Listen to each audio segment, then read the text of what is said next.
Price lord. ಕರ್ತನಾದ ಯೇಸು ನಾಮದಲ್ಲಿ ಪುನರಾವರ್ತಿ ನಿಮ್ಮೆಲ್ಲರನ್ನ ದೇವರ ವಾಕ್ಯ ಧ್ಯಾನಕ್ಕೋಸ್ಕರ ಸ್ವಾಗತವನ್ನು ಮಾಡುವಂಥವರಾಗಿದ್ದೇವೆ. ಪ್ರಿಯ ಸಹೋದರ ಸಹೋದರಿಯರೇ, ಈ ದಿನದ ವಾಕ್ಯ ಧ್ಯಾನಕ್ಕಾಗಿ ಕೃತಜ್ಞತೆ, ಧನ್ಯವಾದಗಳು ಅಥವಾ ಕೃತಜ್ಞತೆ ಅಂತ ಹೇಳಿದ್ರೆ ಏನು ಅಂತೇಳಿ, ಥ್ಯಾಂಕ್ಸ್ ಗಿವಿಂಗ್ ಅಂತ ಹೇಳಿದ್ರೆ ಏನು ಅಂತೇಳಿ ನಾವು ದೇವರ ವಾಕ್ಯದ ಆಧಾರದಲ್ಲಿ ಕಲ್ತ್ಕೊಳ್ಳೋಣ. ಸೊ ಯಾವ ರೀತಿಯಾಗಿ ನಾವು ಥ್ಯಾಂಕ್ಸ್ ಗಿವಿಂಗ್ ಮಾಡಬೇಕಾಗಿದೆ, ಥ್ಯಾಂಕ್ಸ್ ಗಿವಿಂಗ್ ಅಂತ ಹೇಳಿದ್ರೆ ಯಾವ ರೀತಿಯಾಗಿ ನಾವು ಥ್ಯಾಂಕ್ಸ್ ಗಿವಿಂಗ್ ಮಾಡಬೇಕಾಗಿದೆ, ಯಾವ ರೀತಿಯಾಗಿ ಥ್ಯಾಂಕ್ಸ್ ಗಿವಿಂಗ್ನ ಸಲ್ಲಿಸಬೇಕಾಗಿದೆ, ಯಾರ್ಯಾರಿಗೆ ಸಲ್ಲಿಸಬೇಕಾಗಿದೆ, ಯಾತಕ್ಕಾಗಿ ಸಲ್ಲಿಸಬೇಕಾಗಿದೆ, ಇದೆಲ್ಲವನ್ನು ನಾವು ದೇವರ ವಾಕ್ಯದ ಆಧಾರದಲ್ಲಿ ನಾವು ನಿಮ್ಮೊಂದಿಗೆ ಹಂಚಿಕೊಳ್ಳಲು ಬಯಸುವಂಥವರಾಗಿದ್ದೇವೆ. ಅದಕ್ಕಿಂತ ಮುಂಚೆ ಈ ಹಿಂದೆ ನಾವು ಮಾಡಿದಂಥ ಎಲ್ಲ ಸಂದೇಶಗಳನ್ನು, ಈ ಹಿಂದೆ ನಾವು ಹೇಳಿದಂಥ ಎಲ್ಲ ಸಂದೇಶಗಳನ್ನು, ಅದರ ಲಿಂಕ್ಗಳನ್ನು ನಾವು ಡಿಸ್ಕ್ರಿಪ್ಷನ್ ಬಾಕ್ಸಲ್ಲಿ ಹಾಕಿರ್ತೇವೆ. ಹಣವನ್ನು ಕುರಿತು, ಪ್ರಾರ್ಥನೆಯನ್ನು ಕುರಿತು, ಸಾಕ್ಷಿಯಾಗಿರೋದನ್ನು ಕುರಿತು, ಯಾವ ರೀತಿಯಾಗಿ ನಾವು ಎಲ್ಲ ಭಯದಿಂದ ಹೊರಗಡೆ ಬರ್ಬೋದು ಅದನ್ನು ಕುರಿತು, ಆಮೇಲೆ ಸಾಲವನ್ನು ಕುರಿತು, ಆಮೇಲೆ ದೇವರಿಗೆ ಯಾವ ರೀತಿಯಾಗಿ ಭಯಭಕ್ತಿಯಿಂದ ಜೀವಿಸುವಂಥದ್ದು, ಯಾವ ರೀತಿಯಾಗಿ ನಾವು ದೇವರಿಗೆ ಫಲಭರಿತರಾಗಿ ಜೀವಿಸುವಂಥದ್ದು, ಈ ರೀತಿಯಾಗಿ ಅನೇಕ ಸಂದೇಶಗಳನ್ನು ಈಗಾಗಲೇ ನಾವು ಅಪ್ಲೋಡ್ ಮಾಡಿರ್ತೇವೆ. ಖಂಡಿತವಾಗಿ ಇದು ನಿಮಗೆ ಬಹಳ ಬಹಳ ಉಪಯೋಗವಾಗುವಂಥದ್ದಾಗಿದೆ. ಇದರ ಬಗ್ಗೆ ನಾವು ಅನೇಕ ಸಾಕ್ಷಿಗಳನ್ನು ಸಹ ನಾವು ಕೇಳಿದ್ದೇವೆ. ನಾವು ಸಂದೇಶವನ್ನು ಮುಂದುವರಿಸಲು ಬಯಸುವಂಥವರಾಗಿದ್ದೇವೆ. ನಮ್ಮ ಚಾನಲ್ನ ಇನ್ನು ಯಾರೆಲ್ಲ ಸಬ್ಸ್ಕ್ರೈಬ್ ಮಾಡ್ಕೊಂಡಿಲ್ಲ ಅವರು ಸಬ್ಸ್ಕ್ರೈಬ್ ಮಾಡ್ಕೊಳ್ಳಿ ಅಂತ ಕೇಳ್ಕೊಳ್ತಾ ಇದ್ದೇವೆ. ಯಾಕಂತ ಹೇಳಿದ್ರೆ ಬರುವಂಥ ಸಂದೇಶಗಳ ಅಪ್ಡೇಟ್ಗಳು ನಿಮಗೆ ದೊರೆಯುವಂಥದ್ದಾಗಿದೆ. ನಾವು ನೋಡ್ತೇವೆ, ಥ್ಯಾಂಕ್ಸ್ ಗಿವಿಂಗ್ ಅಂತ ಹೇಳ್ಬೇಕಾದ್ರೆ ಕೃತಜ್ಞತೆ ಸಲ್ಲಿಸುವಂಥದ್ದು, ಧನ್ಯವಾದಗಳನ್ನು ಸೂಚಿಸುವಂಥದ್ದು. ನೋಡ್ರಿ, ದೇವರ ವಾಕ್ಯದಲ್ಲಿ ಬರೆದಿದೆ, 2 ತಿಮೋತಿಗೆ ಬರೆದ ಪತ್ರಿಕೆಯಲ್ಲಿ 3ನೇ ಅಧ್ಯಾಯ 1ನೇ ವಾಕ್ಯವನ್ನು ಮತ್ತು 2ನೇ ವಾಕ್ಯವನ್ನು ನೋಡುವಾಗ ದೇವರ ವಾಕ್ಯದಲ್ಲಿ ಬರೆದಿದೆ, ಆದರೆ ಕಡೆಯ ದಿವಸಗಳಲ್ಲಿ ಕಠಿಣ ಕಾಲಗಳು ಬರುವೆ ಎಂಬುದನ್ನು ತಿಳಿದುಕೋ. ಮನುಷ್ಯರು ಸ್ವಾರ್ಥಚಿಂತಕರು, ಹಣದಾಸೆಯವರು, ಬಡಾಯಿ ಕೊಚ್ಚುವವರು, ಅಹಂಕಾರಿಗಳು, ದೂಷಕರು, ತಂದೆ ತಾಯಿಗಳಿಗೆ ಅವಿಧೇಯರು, ಉಪಕಾರ ನೆನೆಸದವರು ಅಂತ ಹೇಳಿದ್ರೆ ಧನ್ಯವಾದಗಳನ್ನು ಸಲ್ಲಿಸದೇ ಇರುವಂಥವರು, ಕೃತಜ್ಞತೆಗಳನ್ನು ಸಲ್ಲಿಸದೇ ಇರುವಂಥವರು ಯಾರಿದ್ದಾರೆ ಅಂಥವ್ರಿಗೆ ಉಪಕಾರ ನೆನೆಸದವರು ಅಂತೇಳಿ ಕರೆಯೋದು. ನೋಡ್ರಿ, ಇಂಗ್ಲೀಷಲ್ಲೂ ಸಹ ದೇವರ ವಾಕ್ಯದಲ್ಲಿ ಬರೆದಿದೆ. ಏನಂತ ಬರೀ ನೋಡಬೇಕಾದ್ರೆ, ಟೈಮ್ಸ್ ವಿಲ್ ಕಮ್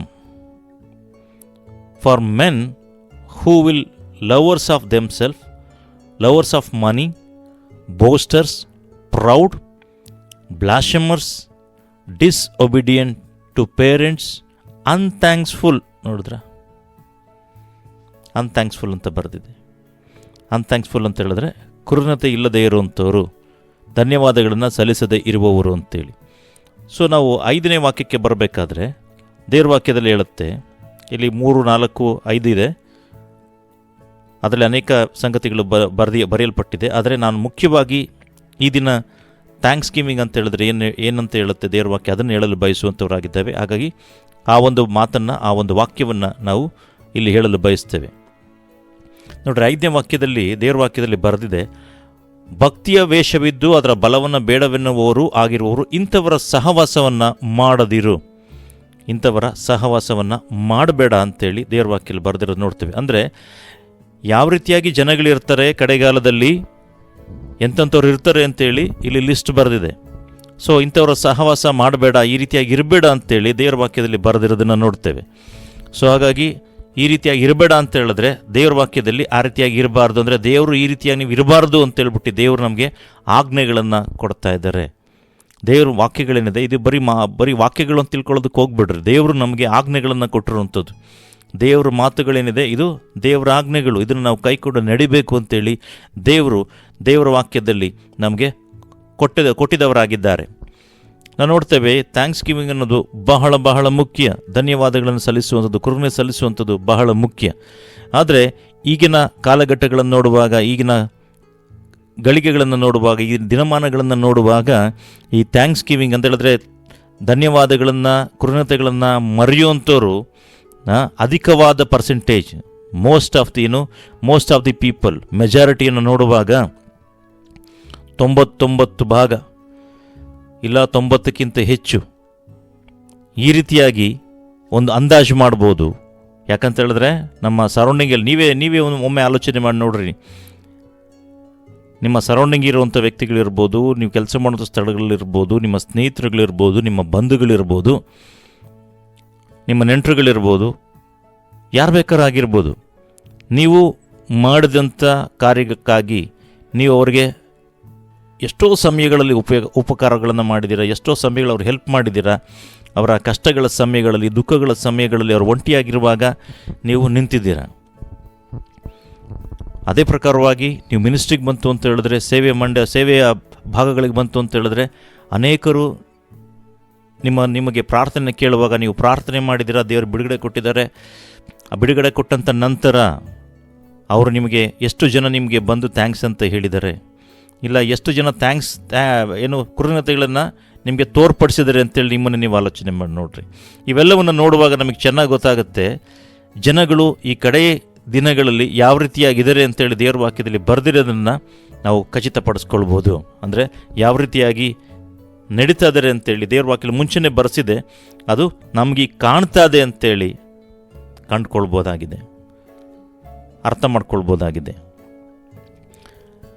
ಪ್ರಿಯ ಸೋದರ ಸೋದರಿಯರೇ, ಥ್ಯಾಂಕ್ಸ್ ಗಿವಿಂಗ್ ಅನ್ನೋದು ಬಹಳ ಬಹಳ ಮುಖ್ಯವಾಗಿರುವಂಥದ್ದು. ಥ್ಯಾಂಕ್ಸ್ ಗಿವಿಂಗ್ ಅನ್ನೋದು ಬಹಳ ಬಹಳ ಮುಖ್ಯವಾಗಿರುವಂಥದ್ದು. ಯಾಕೆ ಬೈಬಲ್ನಲ್ಲಿ ಥ್ಯಾಂಕ್ಸ್ ಗಿವಿಂಗ್ನ ಕುರಿತು ಬರೆಯಲ್ಪಟ್ಟಿದೆ? ಥ್ಯಾಂಕ್ಸ್ ಗಿವಿಂಗ್ನ ಯಾಕೆ ಮಾಡ್ತಾರೆ ಅಂತೇಳಿ ದೇವರ ವಾಕ್ಯದಲ್ಲಿ ಬರೆದಿದೆ. ಯಾಕಂತೇಳಿದ್ರೆ ಯಾಕೆ ಬರೆದಿದೆ ಅವರನ್ನು ಕುರಿತು, ಯಾಕೆ ಅವರು ದೇವರ ಸಲ್ಲಿಸಿದ್ದಾರೆ, ಎಂಥ ಸನ್ನಿವೇಶಗಳು ಸಲ್ಲಿಸಿದ್ದಾರೆ, ಇದನ್ನೆಲ್ಲ ಬರೆದಿದೆ. ಯಾಕಂತ ಹೇಳಿದ್ರೆ ಇದನ್ನು ನಾವು ಈ ವಾಕ್ಯಗಳನ್ನು ಓದಿ ಅವರು ಯಾವ ರೀತಿಯಾಗಿ ನಡ್ಕೊಂಡಿದ್ದಾರೆ, ದೇವರಿಗೆ ಯಾವ ರೀತಿ ಸಲ್ಲಿಸಿದ್ದಾರೆ ಅಂತೇಳಿ ನಾವು ಅದನ್ನು ಅರ್ಥ ಮಾಡಿಕೊಂಡು ಅದರ ಪ್ರಕಾರ ಜೀವಿಸಬೇಕು ಅಂತೇಳಿ ದೇವ್ರ ವಾಕ್ಯದಲ್ಲಿ ಬರೆಸಿರುವಂಥದ್ದು. ಅದಕ್ಕೆ ಕೇವಲ ನೀವು ವಾಕ್ಯಗಳನ್ನು ಕೇಳೋರು ಮಾತ್ರ ಆಗಿರಬೇಡ್ರಿ, ಅದರ ಪ್ರಕಾರ ನಡೆಯುವವರಾಗಿರ್ರಿ ಅಂತೇಳಿ ದೇವ್ರ ವಾಕ್ಯದಲ್ಲಿ ಬರೆದಿರೋದನ್ನು ನಾವು ನೋಡ್ತೇವೆ. ಯಾಕಂತೇಳಿದ್ರೆ ಕೇಳಿಸ್ಕೊಳ್ತಾರೆ, ಎಷ್ಟು ಬೇಕಾದ್ರೆ ಹೇಳ್ತಾರೆ, ಕೇಳಿಸ್ಕೊಳ್ತಾರೆ. ಆದರೆ ಅದರ ಪ್ರಕಾರ, ವಾಕ್ಯದ ಪ್ರಕಾರ ನಡೆಯುವವರು ಮುಖ್ಯವಾಗಿರುವಂಥದ್ದು. ನಡೆಯೋದೇ ಬಹಳ ಮುಖ್ಯ. ಪ್ರಿಯ ಸಹೋದರ ಸಹೋದರಿಯರೇ, ನಾವು ನೋಡ್ತೇವೆ, ಮೊದಲನೇದಾಗಿ ನೋಡಬೇಕಾದ್ರೆ ದಾವೀದನನ್ನು ಕುರಿತು ದೇವರ ವಾಕ್ಯದಲ್ಲಿ ಬರೆದಿರೋದನ್ನು ನೋಡ್ತೇವೆ. ದಾವೀದನನ್ನು ನೋಡಬೇಕಾದ್ರೆ ದೇವರಿಗೆ ಅತ್ಯಂತ ಪ್ರಿಯವುಳ್ಳವನು, ದೇವರ ಹೃದಯಕ್ಕೆ ಬಹಳ ಹತ್ತಿರವಾದವನು ಅಂತೇಳಿ ದೇವರ ವಾಕ್ಯದಲ್ಲಿ ಬರೆದಿದೆ. ಯಾಕೆ ಬರೆದಿದೆ ಅಂತ ನೋಡಬೇಕಾದ್ರೆ ನಾವು ನೋಡ್ತೇವೆ, 2 ಸಮುವೇಲ ಪುಸ್ತಕ 2 ಸ್ಯಾಮ್ಯುಯಲ್ ಚಾಪ್ಟರ್ 22, 2 ಸಮುವೇಲ 22ನೇ ಅಧ್ಯಾಯ 49 ಮತ್ತು 50ನೇ ವಾಕ್ಯದ ಈ ಭಾಗವನ್ನು ನೋಡುವಾಗ 2 ಸ್ಯಾಮ್ಯುಯಲ್ ಚಾಪ್ಟರ್ 22, 49 and 50 ದೇವರ ವಾಕ್ಯದಲ್ಲಿ ಬರೆದಿದೆ, ಶತ್ರುಗಳಿಂದ ನನ್ನನ್ನು ಬಿಡಿಸುವಾತನೇ, ನೀನು ನನ್ನ ಎದುರಾಳಿಗಳಿಗೆ ತಪ್ಪಿಸಿ ಉನ್ನತಪಡಿಸುತ್ತಿ, ಬಲಾತ್ಕಾರಿಗಳನ್ನು ನನ್ನನ್ನು ರಕ್ಷಿಸುತ್ತಿ. ಈ ಕಾರಣದಿಂದಲೇ ಯೆಹೋವನೇ, ಅನ್ಯ ಜನಗಳ ಮಧ್ಯದಲ್ಲಿ ನಿನ್ನನ್ನು ಸ್ತುತಿಸುವೆನು, ನಿನ್ನ ನಾಮವನ್ನು ಸಂಕೀರ್ತಿಸುವೆನು ಅಂತೇಳಿ ದೇವರ ವಾಕ್ಯದಲ್ಲಿ ಬರೆದು ನೋಡ್ತೇವೆ. ನಿನ್ನ ಸ್ತುತಿಸುವೆನು ಅಂತ ನೋಡಬೇಕಾದ್ರೆ ಇದರ ಒಂದು ಇಬ್ರಿಯದ ಮೂಲ ಒಂದು ಪದವನ್ನು ನೋಡಬೇಕಾದ್ರೆ ಅದರ ಅರ್ಥ ಸ್ತುತಿ ನೋಡಬೇಕಾದ್ರೆ, ಸ್ತುತಿ ಅಂತ ಹೇಳ್ಬಿಟ್ಟು ಅದಕ್ಕಿರುವಂಥ ಹೀಬ್ರೂ ಪದದ ಅರ್ಥ ನೋಡಬೇಕಾದ್ರೆ ದೇವರಿಗೆ ಕೃತಜ್ಞತೆ ಸಲ್ಲಿಸುವಂಥದ್ದನ್ನು ಸೂಚಿಸುವಂಥದ್ದಾಗಿದೆ. ಸ್ತುತಿ ಅಂತ ಹೇಳಿದ್ರೆ ಇದಕ್ಕೆ ಇಬ್ರು ಪದ ಏನಂತ ಸೂಚಿಸುವಂಥದ್ದಾಗಿದೆ ಅಂತ ನೋಡ್ಬೇಕಾದ್ರೆ ದೇವರಿಗೆ ಕೃತಜ್ಞತೆ ಸಲ್ಲಿಸುವಂಥದ್ದು. ಪ್ರಿಯ ಸಹೋದರ ಸಹೋದರಿಯರೇ, ನೀವು ದೇವರಿಗೆ ಕೃತಜ್ಞತೆ ಸಲ್ಲಿಸುವಂಥವರಾಗಿದ್ದೀರಾ ಇಲ್ವಾ ಅಂತೇಳಿ ನಿಮ್ಮನ್ನು ನೀವು ಆಲೋಚನೆ ಮಾಡಿ ನೋಡ್ಕೊಳ್ರಿ. ನೋಡಿ, ಕೃತಜ್ಞತೆ ಅನ್ನೋದು ಬಹಳ ಬಹಳ ಮುಖ್ಯವಾಗಿರುವಂಥದ್ದು. ದೇವರು ನಿಮ್ಮ ಜೀವಿತಗಳಲ್ಲಿ ಅನೇಕ ಅಸಂಖ್ಯಾತ ಕಾರ್ಯಗಳನ್ನು ಮಾಡಿದವರಾಗಿದ್ದಾರೆ. ಒಮ್ಮೆ ಆಲೋಚನೆ ಮಾಡಿ ನೋಡ್ರಿ, ನಿಮ್ಮ ಜೀವಿತದಲ್ಲೇ ಈ ವರ್ಷದಲ್ಲೇ ದೇವರು ನಿಮ್ಮ ಜೀವಿತದಲ್ಲಿ ಏನೆಲ್ಲ ಕಾರ್ಯಗಳನ್ನು ಮಾಡಿದರೆ ಅಂತೇಳಿ ಒಮ್ಮೆ ಆಲೋಚನೆ ಮಾಡಿ ನೋಡ್ರಿ. ನೋಡಿ, ಇವತ್ತು ಡಿಸೆಂಬರ್ 9ನೇ ತಾರೀಕು 2025. ಸೊ ಜನವರಿಯಿಂದ ಈ ಡಿಸೆಂಬರ್ವರೆಗೂ ದೇವರು ನಿಮ್ಮ ಜೀವಿತದಲ್ಲಿ ಏನೆಲ್ಲ ಕಾರ್ಯಗಳನ್ನು ಮಾಡಿದ್ದಾರೆ ಅಂತೇಳಿ ಒಮ್ಮೆ ಆಲೋಚನೆ ಮಾಡಿ ನೋಡೋದಾದರೆ ನಿಮ್ಗೆ ಅರ್ಥ ಆಗುತ್ತೆ ದೇವರು ಎಷ್ಟೊಂದೆಲ್ಲ ವಿಧಗಳಲ್ಲಿನ ದೇವರು ನಮ್ಮನ್ನು ನಡೆಸಿದ್ದಾರೆ ಅಂತೇಳಿ. ನೋಡ್ರಿ, ಅನೇಕರು ಸ್ಮಶಾನದಲ್ಲಿ ಹೆಣವಾಗಿದ್ದಾರೆ, ಅನೇಕರು ಸತ್ತು ಹೋಗಿದ್ದಾರೆ, ಅನೇಕರು ಆಸ್ಪತ್ರೆಗಳು ಬಿದ್ದಿದ್ದಾರೆ, ವೆಂಟಿಲೇಟರ್ಗಳಿದ್ದಾರೆ, ತುಂಬ ಅನಾರೋಗ್ಯ ಸ್ಥಿತಿಯಲ್ಲಿ ಬಿದ್ದಿದ್ದಾರೆ. ಆದರೆ ದೇವರು ಮಹಾಕೃಪೆಯಿಂದ ನಮ್ಮನ್ನು ಜೀವಂತವಾಗಿಟ್ಟಿದ್ದಾರೆ. ದೇವರು ನಮ್ಮನ್ನು ಬದುಕಿಸಿದ್ದಾರೆ, ನಮಗೆ ಬೇಕಾದಂತೆಲ್ಲವನ್ನು ಒದಗಿಸಿದ್ದಾರೆ. ಹಾಗಾಗಿ ನಾವು ದೇವರಿಗೆ ಕೃತಜ್ಞತೆ ಸಲ್ಲಿಸುವಂಥವರಾಗಿರಬೇಕು, ದೇವರಿಗೆ ಕೃತಜ್ಞತೆ ಸಲ್ಲಿಸುವಂಥ ಹೃದಯವುಳ್ಳವರಾಗಿರಬೇಕು ಅಂತೇಳಿ ದೇವರು ಬಯಸುವಂಥವರಾಗಿದ್ದಾರೆ. ಹಲ್ಲೆಲೂಯ. ಸೊ ನಿಮ್ಮ ಜೀವಿತಗಳನ್ನು ಅವಲೋಕಿಸಿ ನೋಡ್ರಿ, ಯಾವ ರೀತಿಯಾಗಿ ನೀವು ಇದ್ದೀರಾ? ದೇವರಿಗೆ ಕೃತಜ್ಞತೆ ಸಲ್ಲಿಸುವಂಥವರಾಗಿದ್ದೀರಾ? ಇಲ್ಲ. ದೇವರು ಮಾಡಿದ್ದೆಲ್ಲ, ದೇವರು ಏನು ಮಾಡಿದರೆ ಅದಕ್ಕೆಲ್ಲ ದೇವರು ಏನು ಕೊಟ್ಟಿದ್ದಾನೆ ಅದೆಲ್ಲ ತಗೊಂಡು ನೀವು ಮಾತ್ರ ಸಂತೋಷಪಟ್ಟಿದ್ದೀರಾ? ನಿಮಗೆ ಮಾತ್ರ ಇರಲಿ ಅಂತೇಳಿ ಸ್ವಾರ್ಥವಾಗಿ ನಿಮ್ಮನ್ನು ಇಟ್ಕೊಂಡಿದ್ದೀರಾ? ಸ್ವಾರ್ಥವಾಗಿ ನೀವು ಅದನ್ನು ಚಿಂತನೆಯನ್ನು ಮಾಡ್ತಾ ಇದ್ದೀರಾ? ಇಲ್ಲ, ದೇವರಿಗೆ ಥ್ಯಾಂಕ್ಸನ್ನು ಸಹ ಹೇಳಿದ್ದೀರಾ? ದೇವರ ಕೃತಜ್ಞತೆಗಳನ್ನು ಸಲ್ಲಿಸಿದ್ದೀರಾ ಇಲ್ವಾ? ಆ ರೀತಿಯಾಗಿ ನೀವು ಸಲ್ಲಿಸಿಲ್ಲ ಅಂತಿತ್ತು ಅಂತ ಹೇಳಿದ್ರೆ ದೇವರಾತ್ಮನು ನಿಮ್ಗೆ ಆಲೋಚನೆಯನ್ನು ಕೊಡ್ತಾ ಇದ್ದಾರೆ, ದೇವರಾತ್ಮನು ನಿಮ್ಮೊಂದಿಗೆ ಮಾತನಾಡ್ತಾ ಇದ್ದಾರೆ, ನೀವು ಕೃತಜ್ಞತೆ ಸಲ್ಲಿಸ್ರಿ. ನೋಡ್ರಿ, ನಾವು ಜೀವದಿಂದ ಇದ್ದೀವಿ ಅಂತ ಹೇಳಿದ್ರೆ ಅದು ದೇವರ ಕೃಪೆ ಮಾತ್ರವೇ ಆಗಿರುವಂಥದ್ದಾಗಿದೆ. ನೋಡ್ರಿ, ನಿಮಗೆ ಆರೋಗ್ಯದ ಬಗ್ಗೆ ಗೊತ್ತಾಗಬೇಕು ಅಂತ ಹೇಳಿದ್ರೆ ಹೋಗಿ ಹಾಸ್ಪಿಟ್ಲ್ಗಳಲ್ಲಿ ನೋಡ್ರಿ. ಕಿದ್ವಾಯಿಗಳಲ್ಲಿ ಕ್ಯಾನ್ಸರ್ ಪೇಷಂಟ್ಗಳಿರ್ತಾರಲ್ಲ, ಕ್ಯಾನ್ಸರ್ ಪೇಷಂಟ್ಗಳು ತುಂಬ ಕ್ರಿಟಿಕಲ್ ಸ್ಟೇಜಲ್ಲಿ ಇರ್ತಾರಲ್ಲ, ಅವ್ರುಗಳನ್ನ ಹೋಗಿ ನೋಡ್ರಿ, ನಿಮ್ಗೆ ಗೊತ್ತಾಗುತ್ತೆ. ಅನೇಕರು ಪಾಪ ಯೂರಿನ್ ಬ್ಯಾಗ್ಗಳನ್ನ ಇಟ್ಕೊಂಡು, ಅನೇಕರು ಆ ಪೈಪ್ಗಳನ್ನ ಇಟ್ಕೊಂಡ್ಬಿಟ್ಟು ಕ್ಯೂನಲ್ಲಿ ನಿಂತಿರ್ತಾರೆ. ಎಮ್ ಆರ್ ಐ ಹೋಗೋದಕ್ಕೆ, ಇಲ್ಲ ಅಂತ ಹೇಳಿದ್ರೆ ಕೆಲವು ಸ್ಕ್ಯಾನ್ಗಳಿಗೆ ಹೋಗಬೇಕು ಅಂತೇಳಿ ವೆಯ್ಟ್ ಮಾಡಬೇಕಾಗುತ್ತೆ, ಯಾರು ಹೋಗಿರ್ತಾರೆ ಅಂತ ಇಟ್ಕೊಂಡು ನಿಂತಿರ್ತಾರೆ. ಅನೇಕರು ಕೂತ್ಕೊಳ್ಳೋಕ್ಕೂ ಆಗಲ್ಲ, ಹಂಗೆ ಹೊರ್ಕೊಂಡಿರ್ತಾರೆ, ನೋವಿಲಿರ್ತಾರೆ. ಆದರೆ ದೇವರು ನಿಮ್ಗೆ ಆರೋಗ್ಯವನ್ನು ಕೊಟ್ಟಿದ್ದಾರಲ್ವಾ, ಆಯಸ್ಸು ಕೊಟ್ಟಿದ್ದಾರಲ್ವಾ, ನೀವು ದೇವರಿಗೆ ಕೃತಜ್ಞತೆಯನ್ನು ಸಲ್ಲಿಸೋದನ್ನು ಅಭ್ಯಾಸ ಮಾಡಿಕೊಳ್ರಿ. ಅದಕ್ಕೆ ನೋಡಿ, ಅನೇಕ ಜನರು ರಾತ್ರಿ ಮಲಗಿರ್ತಾರೆ, ಬೆಳಗ್ಗೆ ಎದ್ದಿರೋದಿಲ್ಲ. ಆದರೆ ದೇವರು ನಿಮ್ಮನ್ನು ಜೀವಂತವಾಗಿ ಇಟ್ಟಿದ್ದಾರೆ, ಜೀವಿತರ ಪಟ್ಟಿಯಲ್ಲಿ ದೇವರು ನಿಮ್ಮನ್ನು ಇಟ್ಟಿದ್ದಾರೆ. ಅದಕ್ಕೆ ದೇವರಿಗೆ ಕೃತಜ್ಞತೆಗಳನ್ನು ಸಲ್ಲಿಸ್ರಿ.